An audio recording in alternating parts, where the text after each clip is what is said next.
Football fans, welcome to the first official episode of the MTJshow where we cater for Manchester United fans first but accommodate all football fans in general. Now, in today's episode, we're going to be speaking about two very important things. First and foremost, the football season is upon us. We're about a day away. Secondly, I will be giving you my prediction for the final standings of the Premier League. Of course, there are some surprises in there, but keep in mind this is my opinion. So if you disagree, that's okay. Put it in the comments. You can let me know what you think is going to be the final standings.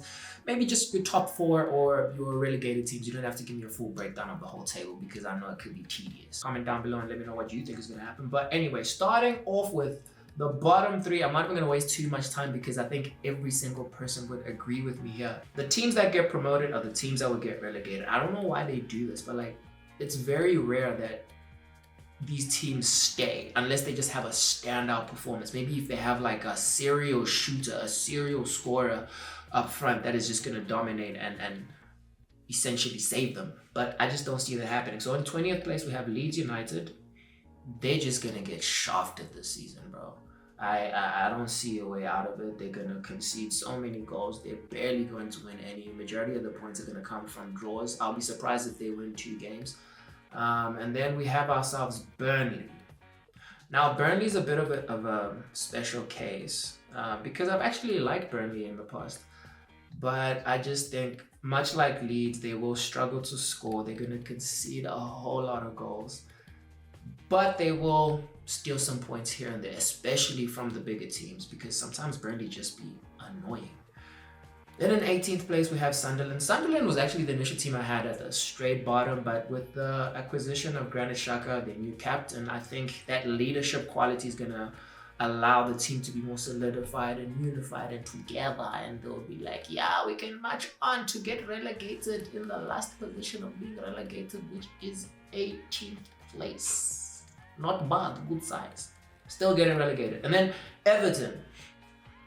I don't know how these guys escape relegation every season, but they always manage to. And I think the same thing's going to happen this season. Then we have ourselves Fulham. Not much to say, just going to be a very average season for them, below average season for them.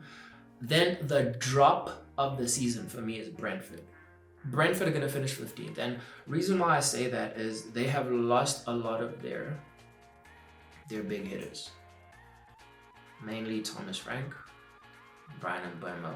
I just don't see how they keep up to the standard that they had last season. It's just not happening. So that's why I've got them so low. They will win games, they will draw games, but just scoring in general is not going to come as easy. Wisa is still there, but I wouldn't be surprised if he made a move on the final day of the transfer window, maybe going to Newcastle, because Newcastle have been struggling with their targets. Every single one of their targets said no. And then we have my beloved Wolves in 14th place. Then we have West Ham. Kudus gone. It's chai for them. 12th place, we have Bournemouth. Bournemouth are going to have a bit of a drop. They lost some key players, namely the defender homie that went to Real Madrid. I forgot his name. I should do my research, bro. What kind of football guy are you, bro? Come on now. Then we have Brighton in 11th place. Now, this is one that may be controversial to some people because they'll be like, dude, what do you mean? Brighton is a top club. It's a top 10 club. Like, get me. But this is just how I feel. This is what I'm feeling for this season. A lot of things are going to chop and change. So I'm putting Brighton in 11th place. And now the most important part of it, though, the top 10. Starting in 10th place, we have Crystal Palace. I think Crystal Palace are a consistent team. And so if they manage to keep Eze, they're going to stay in the top 10. If Eze does leave, difficult. I might have to shuffle positions. If Eze leaves, I think they could drop as much as 4 positions. In 9th place, we have Nottingham Forest. Another team that I feel, as much as they did well last season, they was such a surprise last season. It really looked like they were going to get Champions League football, but then they just started to drop. Bottle jobs. They were spending too much time at the Emirates. 8th place, we have Newcastle. Newcastle are going to have a mare of a season. I really don't think Isak is going to stay. And if he does stay, he doesn't want to play. And if he does play, he's going to play like he's protesting. So I just don't see how they're going to be firing next season. Elanga is a very, very welcomed acquisition for them, but I just don't think it's going to be enough. In 7th place, we have Spurs. This is one of the improvements from last season, of course. They have got some really, really strong signings. And even though they did get clapped by PSG, not necessarily clapped, they lost on penalties, but they just were typical Tottenham, you know? You're winning 2-0, you're in the final stages of the game, and you bottle a 2-0 lead. What do you mean? This is what happens when a game isn't rigged, by the way. Just so you know. When a game isn't rigged, the team that comes back with that momentum are going to win.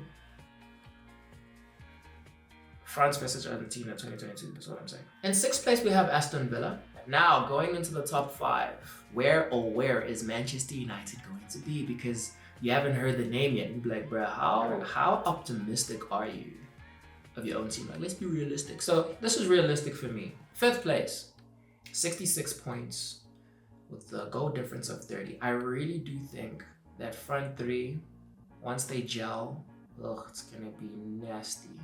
Anything really could happen. Like, I could have put them higher, but this is just me being humble and realistic. I think realistically speaking, they will finish 5th. In 4th place, we have Man City. Man City are losing their powers, bro. And respect to Pep Guardiola, he's still a top manager, top 3 of all time. But I don't know. I just don't think they have that fear factor going forward for the next like maybe 3 to 5 seasons. I don't see it, bro. I'm not scared. When I think we're gonna play Man City, I don't care. Like, okay, cool, we could actually win this. 3rd place, we have Chelsea. Every transfer window for Chelsea just never makes sense to me, bro. They sell so much and they buy so much. It's like career mode for them in FIFA, but hey, man, allow it. With the acquisition of Joao Pedro, that's a baller. Like, he just went under the radar. Yes, people acknowledged him during his time at Brighton, but I just don't think they realize how good he actually is. Technically, sound player, and I think he really is going to help them get them where he's supposed to be. Now, in 2nd place, we have Liverpool. My winners of the 2025-26 season is Arsenal. It just feels like this has to be the season they win. Because if they don't, it's gone past the point where they're a banter club. It's gone past it. If they finish 2nd again, you have to have a conversation about Arteta, especially as Arsenal fans. As rival fans, we don't mind, we don't care. Good for you, but at the same time, you're holding space. You know, like, if you're not gonna finish 1st, you always finish in 2nd. So yeah, that's my final standings. You can have a final look at it. If you guys don't agree with me, don't care much. I would love for United to finish higher. You know, part of me has been saying they actually might be in the top 2. You just don't know what might happen. Sesko might just put out a serious run. But then you can say the same thing about Ekitike. You can say the same thing about Gyökeres. You can say the same thing about Joao Pedro. Looking forward to Sunday.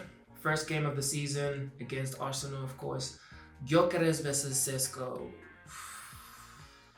These stories write themselves, bro. Arsenal's first choice versus United's first choice in opposite sides. Here's what I think is gonna happen. Sesko's gonna have a brace. Gyökeres is gonna have a mare, but he's gonna score 1 goal. United are gonna win 4-1. That's my prediction. Let me know what you think. See you in the next episode. Thank you for watching.